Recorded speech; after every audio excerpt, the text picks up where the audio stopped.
Bueno, sigo. Entonces el segundo día era de talleres. Y aquí, pues, ustedes diseñaban tanto talleres formales como informales.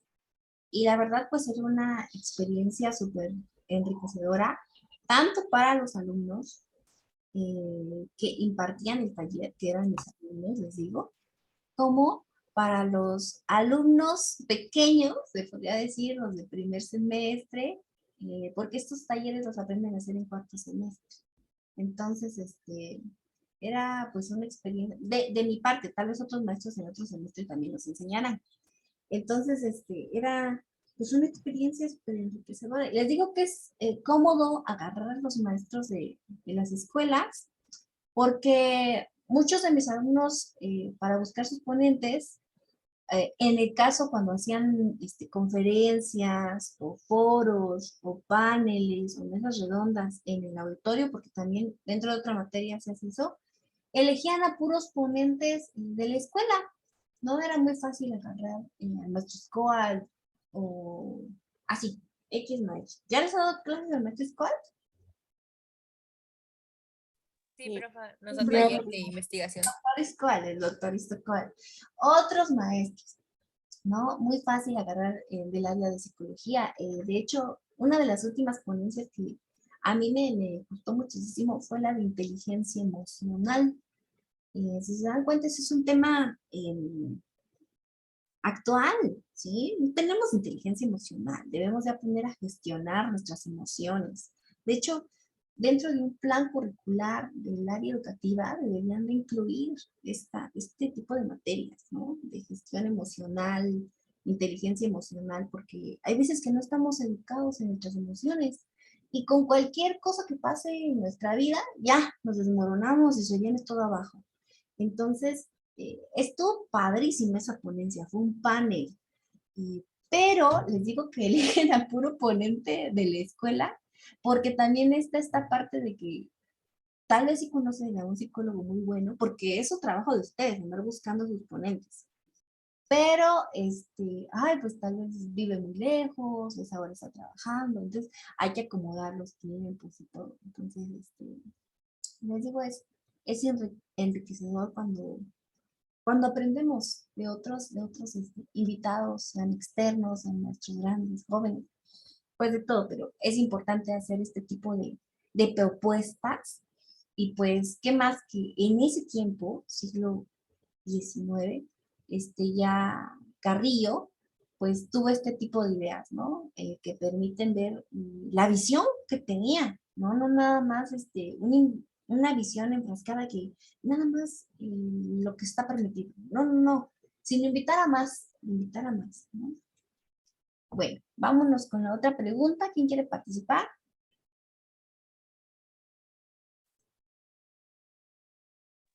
Yo en la 5, quien fundó la revista pedagógica mexicana México Intelectual, sería el profesor Enrique Coronado Rebsamen, a finales del siglo XIX, más específicamente en 1889. Dice que, pues, cuyo propósito consistía en difundir, pues, los nuevos métodos y procedimientos pedagógicos, así como enseñanzas pedagógicas. Ajá, muy bien. Recordemos que en el Porfiriato, cuando vimos antes de vacaciones el tema del Porfiriato, vimos que entraron diferentes puntos acerca de la educación que no había habido, ¿no? Entre ellos, pues revistas educativas, ¿sí? Entonces, esta es una, ¿no? Entra dentro del Porfiriato y, y nos damos cuenta de cómo esta revista de México Intelectual sirvió de plataforma mediática, ¿no? Para difundir el trabajo de Repsamen y pues de sus colaboradores, que les digo que se llamaban Rapsinianos. Entonces, en aquella época, esta revista servía o serviría para orientar, ¿sí? A los maestros, al magisterio de ese tiempo, a los educadores mexicanos, ¿no? En base a que, pues, a las teorías, a las doctrinas, Nosotros siempre, como mexicanos, hemos estado saturados de toda la información europea, ¿sí? O sea, todo lo que pasa en Europa viene y desemboca en México, ¿no? Y los mexicanos siempre en esta etapa fueron expertos en adoptar todos los métodos que traían de Europa. Entonces, esta revista fue publicada durante 5 años, ¿sí? O sea, estuvo bastante tiempo, desde 1889 hasta 1904. em, Era una publicación mensual, dense cuenta, ¿eh? Eh, Era una labor inmensa, nada más publicar una revista, chicos, no es un ensayo. O sea, dense cuenta de la magnitud del trabajo que hacían todos los raxenianos, ¿sí?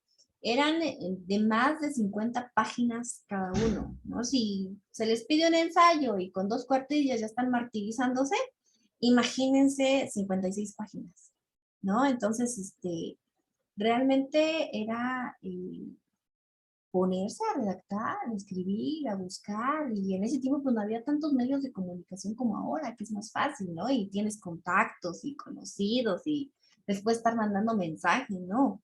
Era difícil. Entonces, nos damos cuenta en estos grandes alcances y que tenían este tipo de revistas con el maestro Conrado Enrique Rapsamen. Entonces, hay que checar también, les digo, este tipo de material informativo, pues que era producto pues, de investigaciones, ¿no? Que en ese tiempo se presentaba. Bueno, ¿quién fue la última que participó? Mara. Mara. Ok, Mara, anoto tu participación.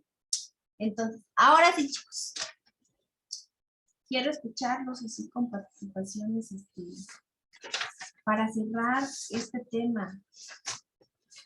Falta una última pregunta, profa. Yo la quiero decir. Ok, Nana.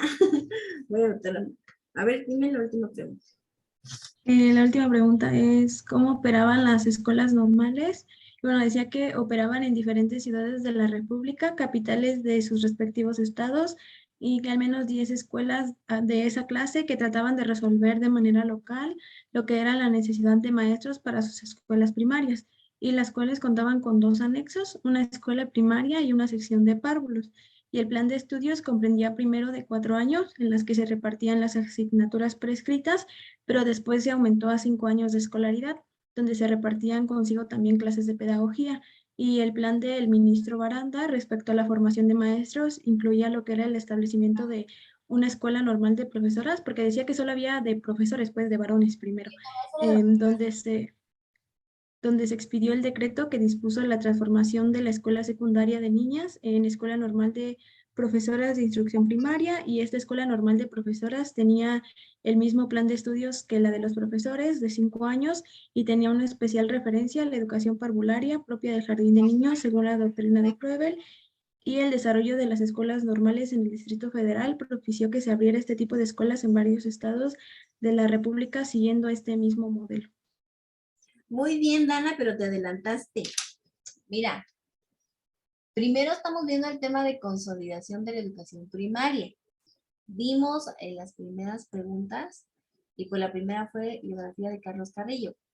Tú te pasaste el tema de eventos pedagógicos de finales del siglo y te saltaste a la pregunta 7 de cómo operaban las escuelas normales. Déjenme aceptar a sus compañeros, ¿eh? ¿Ya viste? Pues esa era la pregunta. Sí, pero te saltaste. Te faltó la biografía de Joaquín Baranda. Creo que no me entendí. Ah, pero yo respondí la pregunta, profa. No. Entiéndeme. Primero vimos 5 preguntas que eran de un tema de consolidación de la educación primaria. ¿Ya? Este es un tema. El otro es eventos pedagógicos de finales del siglo.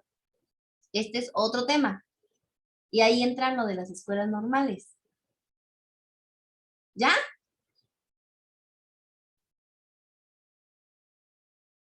Danita. Ay, no, creo que no, profa. Bueno, es que al menos con mis otras dos compañeras estuvimos buscando la respuesta a esa y no la encontramos. Mira, Ay, a ver, profa, cheque el WhatsApp. profa. Yo tengo una respuesta, no sé igual si sí es, pero en la pregunta 7, la de cómo operaban las escuelas normales, lo que yo puse fue, antes de la fundación de la escuela normal en la Ciudad de México, operaban ya al menos 10 escuelas de esta clase, las cuales trataban de resolver de manera local la necesidad de maestros para las escuelas primarias. Por ende, se inauguraron 2 escuelas normales para profesores y profesoras. La Escuela Normal de Profesores se inauguró el 24 de febrero de 1887. Tenía un plan de estudio de 4 años en los que se repartían las asignaturas prescritas, pero en 1991 se aumentó un año más. Y la otra escuela, pues es la Escuela Normal de Profesoras, la cual se inauguró oficialmente el 1 de febrero de 1890. Esta escuela tenía el mismo plan de estudios que la Escuela Normal de Profesores. Era de 5 años y tenía una especial referencia a la educación pulvaria propia del jardín de niños. Bueno, al menos yo eso fue lo que entendí de esa pregunta, o como respuesta de esa Dijiste pregunta. lo mismo que yo. Es lo No, es que yo mismo. siento que lo que la profe está tratando de explicar es que solamente estamos contestando las primeras 5 preguntas, que es del primer tema, no que estén mal su respuesta, solo que las 6 y las 7 ya es en base a Otro a tema, otro tema. Ujú. ese es otro tema. Está muy bien que la hayan avanzado y las felicito por ser dedicadas. Muy bien, niñas, muy bien. No le estoy criticando que está mal su pregunta está súper bien. Por eso te dije, Dana, que creo que no me entienden. Es que se adelantaron, chicas. Ah, es que yo pensé que ya estábamos contestando las preguntas, profa, y yo me seguí. Igual pensé. Perdón. Dije cuando les interrumpí que ya iba yo a explicar, les dije, ya ayer vimos 2, que fue la biografía de Carlos Carrillo, y después les expliqué en qué consistía la doctrina pedagógica de Carlos Carrillo. Ahorita nada más les faltan 3, les dije, que serían la de la Sociedad Mexicana de Estudios Pedagógicos, la 3, la 4 y la 5. Y vamos a cerrar este tema y luego vamos a iniciar el otro. Vámonos por partes, ¿ok?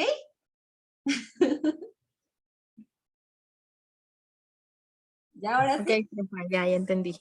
Ya, ahora sí, ya, nos adelantamos, perdón. adelantaron, pero está bien, está bien. Me agrada que busquen más y que indaguen. Y tal vez no lo encontraron porque no lo buscaron en las páginas que era. ¿Lo buscaron en el libro o lo buscaron en internet? En el libro, profa, En eso el viene libro en el libro. viene eso, profa, en las siguientes páginas que dicen las diapositivas.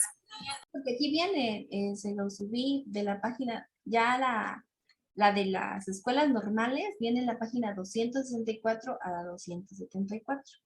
Sí, ese es otro tema. Bueno, entonces, ahora sí, chicos, como participación, ¿quién quiere levantar su manita en este tema de consolidación de la educación primaria? Desde Carlos Carrillo hasta la revista pedagógica México Intelectual. ¿Quién dice yo respecto a este tema? ¿Qué le pareció? ¿Qué aprendizaje le deja? ¿Qué aprendizaje significativo quedan ustedes de este tema? ¿Quién dice yo? Yo, profa. Ana Karen, vamos a escucharte. Bueno, pues primero quiero empezar porque Carrillo, Arturo Carrillo fue un gran, o sea, tenía unas ideas muy buenas. Siempre estamos viendo como autores de otros países, pensadores, filósofos de otros países, y de verdad que en México él fue, o sea, él aportó muchísimo porque tenía una manera de ver la escuela y las materias y la moral y todo desde una perspectiva bastante diferente a lo que estaba hasta ese entonces. Entonces, y yo por lo menos yo no lo conocía, creo que a veces no se le da como que tanto su reconocimiento porque de verdad él aportó bastante, ¿no? Él habló sobre la moral y la instrucción cívica, la didáctica del lenguaje, la aritmética, la historia, la geografía, cómo se debían de impartir estas materias en la escuela, para que el niño o el estudiante las pudiera entender más fácil y más como que a su criterio, pues como que acoplarlas. Por ejemplo, él sobre todo tenía un peso en la clase moral porque él decía que el bien y el mal tenían que estar, o sea, estaban por sí mismos, no tenía que haber ni premios ni castigos. Él estaba en contra de que los maestros premiaran con diplomas o con otra cosa a los alumnos, porque decía que eso no, o sea, que eso en vez de ayudar al niño como que le afectaba, pues. Y decía que el aprendizaje tiene un fin inmediato y esa es la instrucción y que en sí la llave de oro pues es es la educación, pues la educación es el verdadero objeto de la escuela. Por ejemplo, cuando él habla de la didáctica del lenguaje, él dice que la lectura debe enseñarse conforme al método de las palabras compuestas y lo divide en tres partes. O sea, primero uno, señalar la palabra, dos, descomponer esta en sílabas y luego descomponer estas sílabas en letras. Igual, por ejemplo, dice que de la geografía no se le puede enseñar al niño como que solamente los nombres de los países o de las ciudades a memorizarlas, sino que el niño tiene que empezar por lo que es palpable, por lo que él puede observar, lo que él puede ver, y por eso tiene que empezar por su comunidad, por su localidad, dice.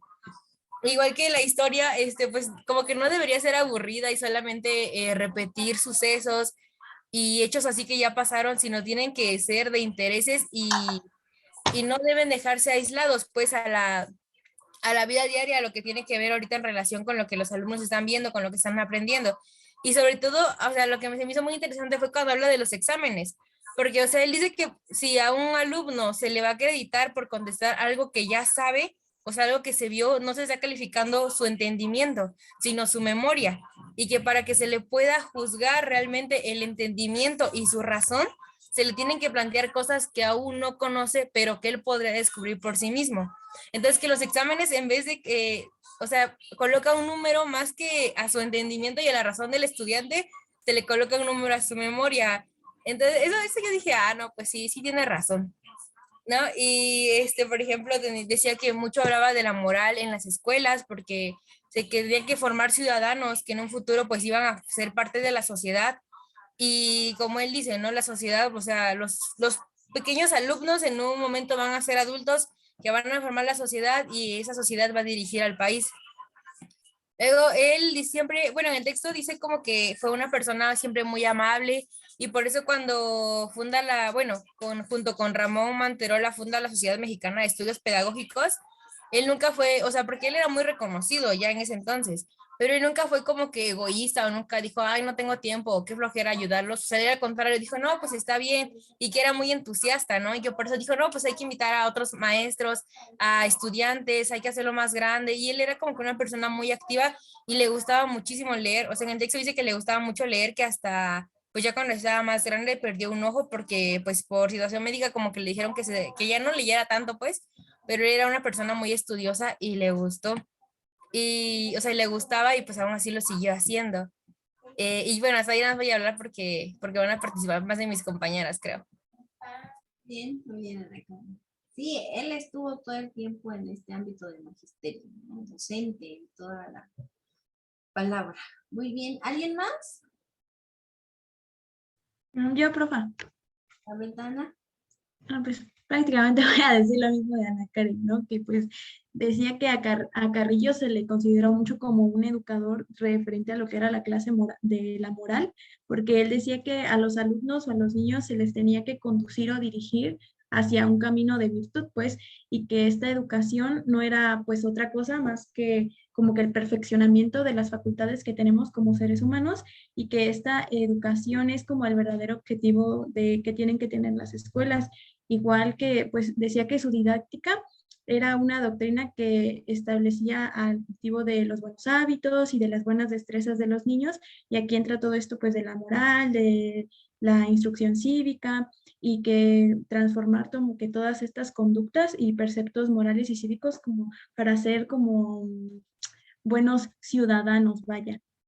Y luego hablaba de esto de la didáctica del lenguaje, que ya decía ayer de que se parecían como que mucho a lo que decían los Fray, no sé si era Fray Víctor Matías o alguno de esos dos, porque me equivoco en los nombres, de que hablaban de descomponer las sílabas y las palabras para poder aprender a leer y a escribir, pues, y él igual decía que cuando uno tiene que enseñar la lectura o escribir, primero se tienen que enseñar las palabras, después descomponer todas estas palabras en sílabas y al final descomponer todas estas sílabas en letras, pues para que el niño pudiera aprender a leer y a escribir. Y era lo mismo que decía uno de los frays, que pues igual todas estas palabras se tenían que descomponer, pues para lograr realmente el significado de la lectura. Igual Castillo rechazaba, decía, el método de lo que era el deletreo y de ponerle sonido a las letras, porque él no le encontraba sentido para enseñar la lectura, pues que para él esto no era necesario y que en la aritmética era se debería enseñar lo que era la suma, la resta, perdón, la multiplicación y la división, y conjuntamente pues con los decimales, y que en la geografía lo que se tenía que enseñar al niño era primero comenzar por aprender su localidad y lo que él podía observar a simple vista, pues, y de ahí ya empezar a conocer lo que eran los demás países, y que decía que no era necesario como que aprenderse primero los nombres, pues, sino que era necesario, decía que ver su tamaño, su clima, con su vegetación y todo eso, y que en la historia decía que no se tenía que como que enseñar fechas o acontecimientos que no eran importantes, sino que darle preferencia como a la explicación de instituciones, decía algo así, pero que en sí no se tenía que enseñar en la historia como que hechos irrelevantes, pues que no les fueran a ser prácticamente útiles a los niños.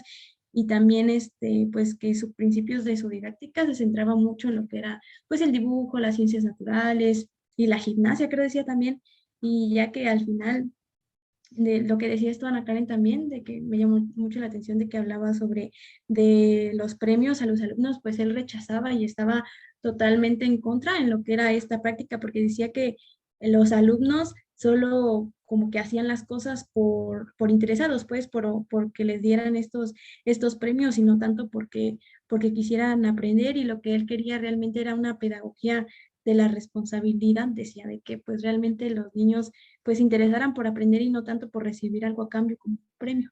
Y ya. Muy bien, Dana. Y de hecho mencionaste lo que estábamos comentando ayer, que les decía yo de mi compañera de método que utilizaba. Me contestó porque les digo que está dando clases. Ella enseña a los niños con el método silábico, ¿sí? Ese es el método que enseña ella. Con ella, pues, sus alumnos han aprendido a leer y escribir, ¿no? Están pequeñitos para que ya ellos, pues, sepan leer. El método silábico es se enseñan primero los sonidos de las vocales, A, I, O, U, y ya después se aprende el sonido de las consonantes, pero en combinación con las vocales. No sé si se acuerdan cuando escribíamos ese enunciado de mi mamá me mima, es parte del método silábico. Entonces, ya que se enseña el sonido de las sílabas mixtas, inversas y compuestas, pasa a un método más simple.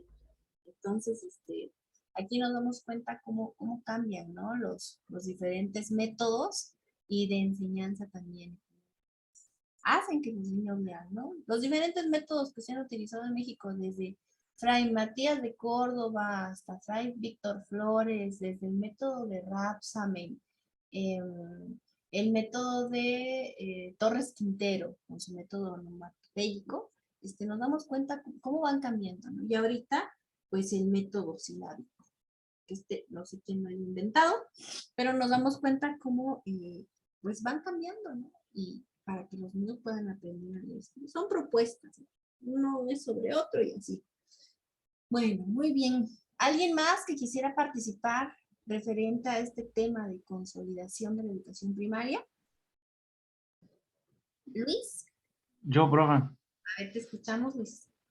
Bueno, acerca de Carlos Carrillo. Bueno, a mí lo que me gustó fue que en su biografía, aparte de lo que nos haya dicho usted, yo investigué otro poquito, ¿no?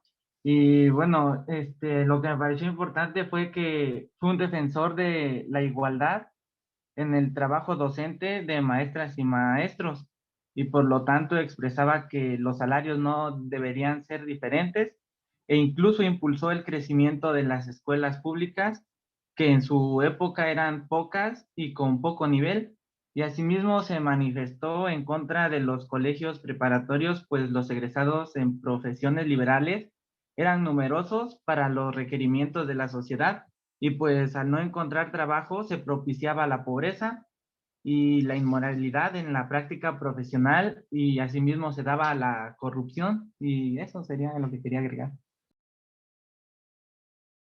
Muy bien, gracias, Luis. ¿Alguien más? No van a decir nada de las revistas. A ver, ¿quién dice yo?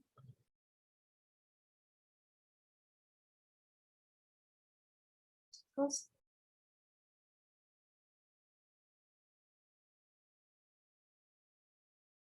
¿Nadie más? Yo, profe, A ver. sí, bueno, pues con respecto a Carlos Carrillo, pues en su biografía nos mencionaba que igual en el PDF que nos mandó decía que fue un abogado que, o sea, de profesión era abogado, pero con el tiempo él se dio cuenta de que su verdadera vocación era ser maestro. Y decía que si los hombres se educaban, bueno, que no era necesario que sí era muy importante que los hombres se educaran, ya que los abogados no eran necesarios. Igual en la lectura mencionaba que se debía enseñar a sumar, restar, multiplicar con decimales, centros. Y con respecto a la Sociedad Mexicana de Estudios Pedagógicos, aquí pues Carrillo organizó una asociación de maestros en el que incluyó a los maestros mayores y los tomó en cuenta a pesar de la edad que ellos tenían. Y esto. Muy bien, Estefania. ¿Alguien más o ya pasamos a otro tema? ¿Nadie más? Bueno, ya les subí en las diapositivas a su lección. Todos ya tienen su respuesta, pero pues les quise avisar. Nada más vienen las respuestas de estas preguntas, ya de las segundas no. Los eventos pedagógicos de final. Voy a iniciar con este tema, primeramente con la biografía de Joaquín Baranda. Joaquín Baranda fue un político mexicano. ¿Sí? Él nació en 1840 en Mérida, Yucatán. Qué hermoso Mérida. Entonces, él estudió leyes, pero también fue catedrático de las materias de retórica y de poética del Instituto Campechano. Él fue expulsado de Yucatán por su oposición en la intervención francesa. Ya de ahí se trasladó a Tamaulipas y uno de los cargos que desempeñó fue que fue secretario general. Y bueno, publicó un discurso sobre la poesía mexicana en Campeche. También fue juez, otro cargo que tuvo, juez de la primera instancia. También fue diputado, fue senador. ¿Qué más? Fue secretario de Educación e Instrucción Pública. A él lo asignó Porfirio Díaz también. Él fue también promotor de lo que es la ley de instrucción pública. En el caso de gratuita, laica y obligatoria, creó varias escuelas normales para hombres y para mujeres. ¿Sí? Dentro de la gestión de Carlos Carrillo, y nos damos cuenta que ya fue el cambio, tanto escuelas normales para mujeres, pero también como que siguió esa línea. También reorganizó lo que son las facultades de Derecho, de Medicina, de Ciencias, escuelas de Agricultura, de Veterinaria, de Artes, de Oficios, de Comercio, de Música. También él fundó varios museos y bibliotecas. Fue miembro de la Academia Mexicana.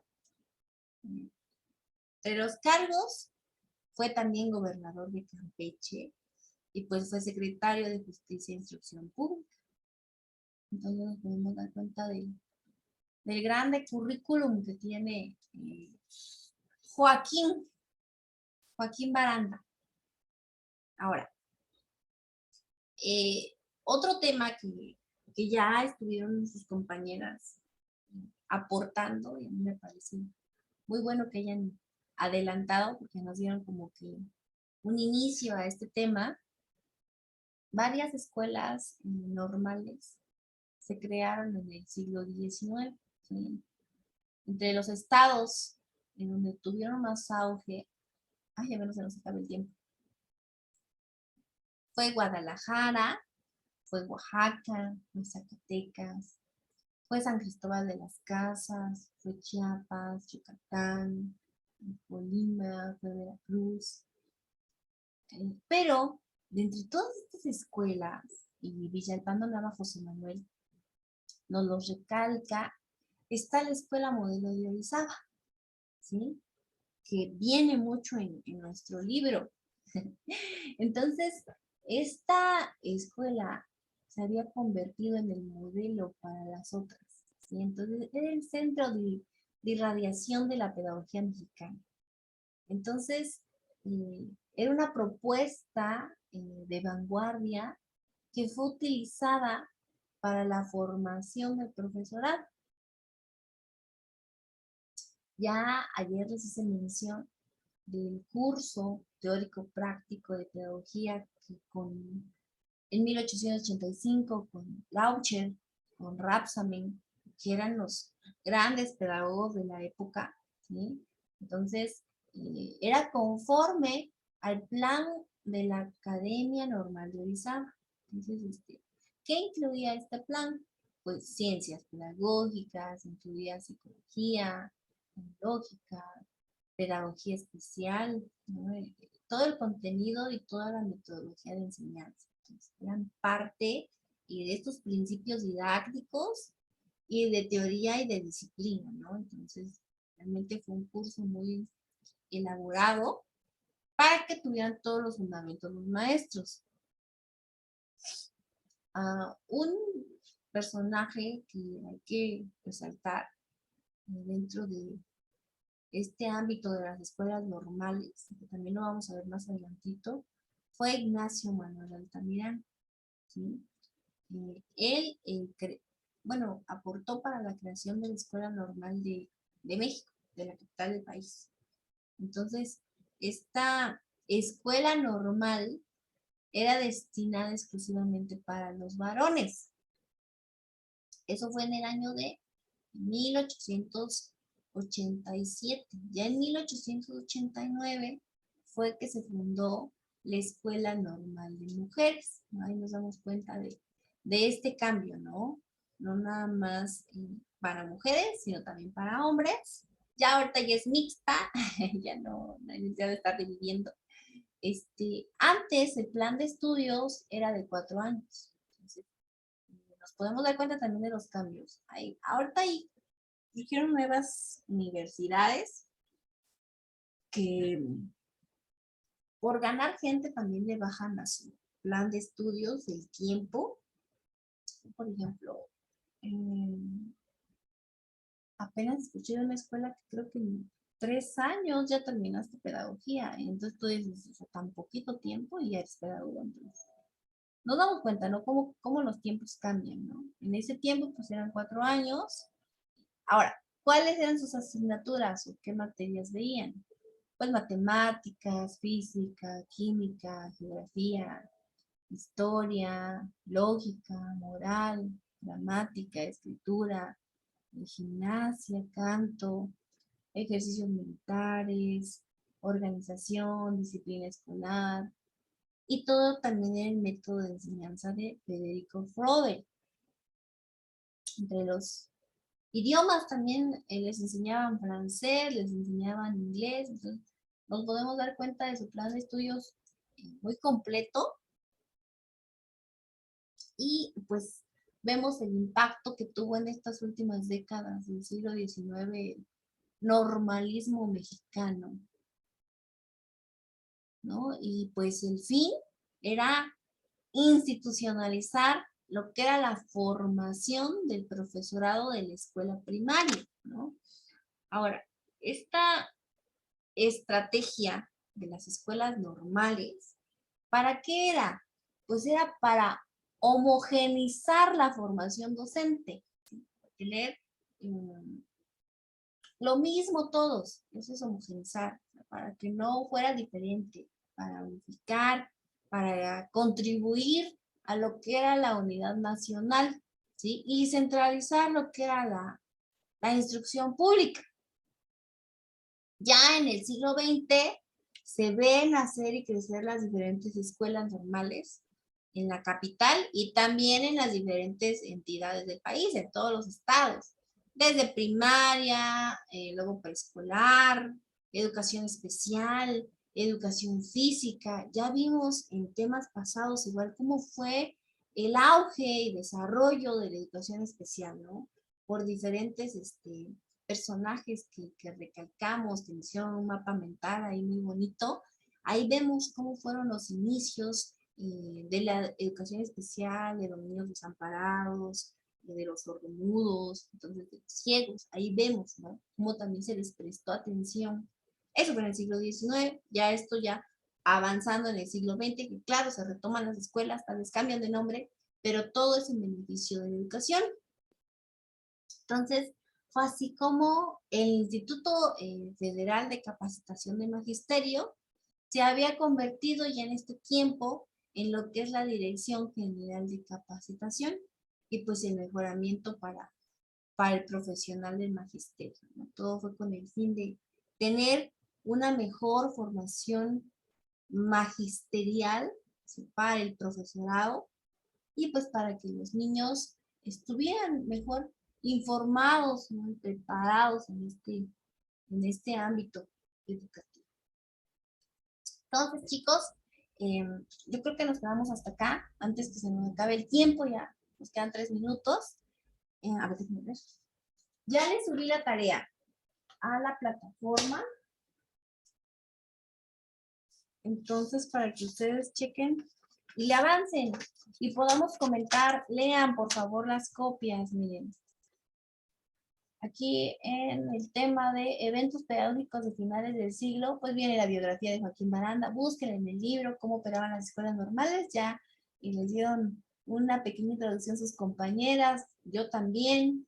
Congresos nacionales de instrucción virtual, aquí vamos a debatir, vamos a platicar qué vienen en estos puntos del congreso. Y pues el mapa conceptual del grupo en torno a Torres Quinto. Ya les dije, creo que son 8. Ajá. Entonces, tenemos clase mañana, pero les dije que voy a ir a consulta. Ay, chicos, se me ha pasado otra cosa. Ahorita ya se me quitó la gripa, pero me salió otra cosa. Entonces tengo cita. Tal vez sí llego, pero si no llego, les mando mensaje, ¿sí? Porque su clase es de 1 a 2. Tengo consulta a las 11:30. No sé si llegue yo, pero si llego, pues ya les mando un mensaje y estén listos para sí o para no de la clase. ¿Ok?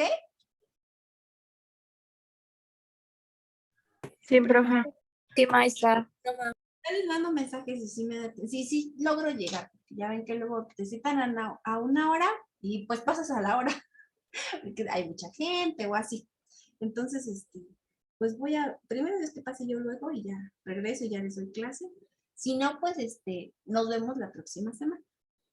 Oigan, ¿no les han dicho si les iba a haber clases o no? ¿Presenciales? ¿Jefa de grupo? No, profe, no nos han dicho nada. La verdad es que no creo. Pero sí les preguntaron, ¿verdad? ¿Quiénes querían regresar a clases y quiénes no? No, ¿No les preguntaron antes de salir de vacaciones? no. Hace tiempísimo fue que nos hicieron como una encuesta, pero hace tiempísimo. Miren, qué raro. Yo sé que a varios ya les preguntaron, pero antes de salir de vacaciones. ¿No tuvieron reunión los jefes de grupo? No. No. Bueno, entonces hasta aquí nos quedamos, chicos. Que tengan una excelente tarde y nos vemos. Cuídense mucho. Bye, bye. Profe, entonces ya subió las diapositivas, ¿verdad? Sí, las diapositivas ya están. Ok, gracias. Cuídense mucho. Bye.